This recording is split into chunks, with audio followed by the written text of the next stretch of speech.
सुनो, अगर तुम हर फैसला करने के बाद पछताते हो, तो शायद मसला तुम्हारे फैसले नहीं, तुम्हारी आदत है। एक सवाल पूछूं? फैसला करने के बाद तुम अपनी जिंदगी जीते हो या हर वक्त ये सोचते रहते हो कि अगर दूसरा रास्ता चुन लेता तो क्या होता? हम अजीब लोग हैं। एक दरवाजा खोलते हैं और पूरी जिंदगी उस दरवाजे को देखने के बजाय उस दरवाजे के बारे में सोचते रहते हैं जो बंद रह गया।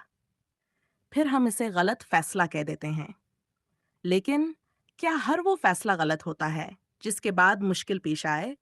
या कभी-कभी हम मुश्किल को गलत फैसले का सबूत समझ लेते हैं?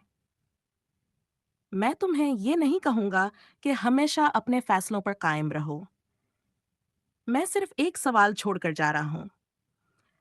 अगली बार जब तुम किसी फैसले पर पछताओ, तो एक लम्हे के लिए खुद से पूछना, मैं वाकई अपने फैसले पर पछता रहा हूं या उस जिंदगी का तस्वुर कर रहा हूं जो शायद हकीकत में कभी थी ही नहीं?